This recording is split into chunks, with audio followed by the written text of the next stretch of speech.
Alright guys, so today I'm just going to be going over the tutorial for the coincidence card trick that I posted a while ago. I know this tutorial is kind of long overdue, but anyways guys, here is the video. So to start off, I just want to say you're going to need to get 2 decks of cards, and you do need the boxes. So if you don't have the boxes, this trick isn't really going to work. So the first thing you want to do is get 2 decks of cards and just shuffle them up, I guess, and then take one of the decks.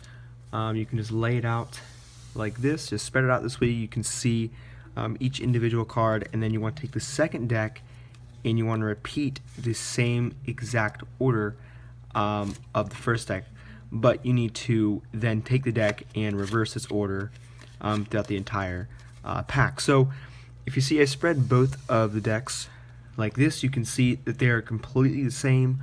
They're just reversed. So in this case, on the red deck, I have the 4 of clubs on the bottom, and then in the blue deck, on the very top card, is the 4 of cards, or the 4 clubs in the blue deck. So do this, get the decks in the exact same order, and then go ahead and reverse one of the decks, and then you are ready to go. So you can go up to spectators.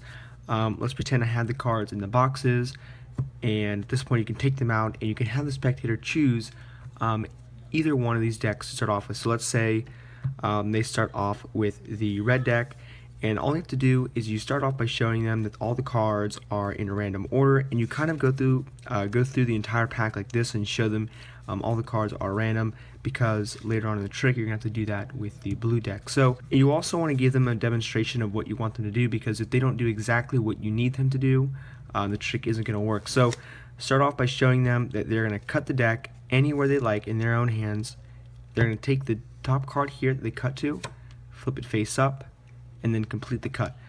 And you want to make sure they do exactly this, or else, like I said, the trick isn't going to work. So let's say they go through, they cut the deck here, they take their card, they put it face up, and then they square up the deck. So in this case, they chose the 9 of clubs. Now, your back is going to be turned at this point, so you're not actually going to see the 9 of clubs until you're not going to know they picked the 9 of clubs until the very end of the trick. So at this point, this is the only way you know what to do. So you want to take, and this is why you need the boxes, you want to take the deck and say, look, I'm going to use your deck, put it in the boxes so I can't manipulate it in any way, but in reality you're taking a peek at that bottom card when you're putting the deck away. So in this case, you know, it's the Jack of Hearts. So as you're kind of putting it in the box, you take a quick glance at it, put the deck in the box like this, and say, look, you can hold on to this, I can show you I'm really not touching the deck in any way. And look, and I'll take my deck and I'll show you it's completely random. And as you're telling the spectators and showing them that the deck is completely random, what you're looking for is that Jack of Hearts in this deck. So you go through, you say, look, all these cards are random, and as you can see, you have the Jack of Hearts, and as you're spreading through the cards, you're trying to look for that Jack, and you say, look, all these cards are random, you spot it, you know the next card below this Jack is the spectator's selection, the 9 of clubs.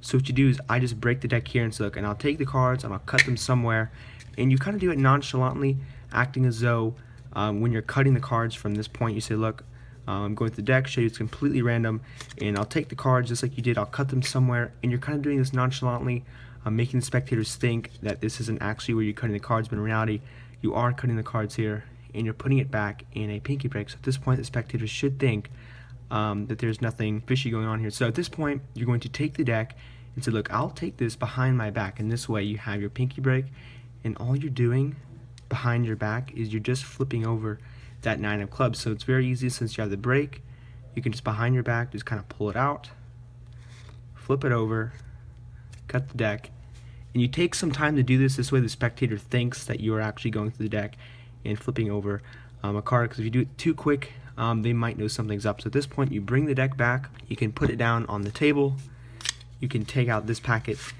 At this point the trick is pretty much set up. You flip over the decks like this, and then you can have the spectators deal out the cards one by one. But if you do have them deal out the cards, make sure they're actually dealing them out correctly, because if they skip a card or take 2 by accident, it's not going to be in the same order. So at this point you just tell the spectators that you're going to go through the deck, or the decks one by one, and not only should you have picked the same exact card that they did, but you should also have the card in the same exact position. So we're almost there. As you can see, both of the cards are in the same exact position, and you show it to the spectators, and this is the trick. So I hope you guys like it, and as always, thanks for watching.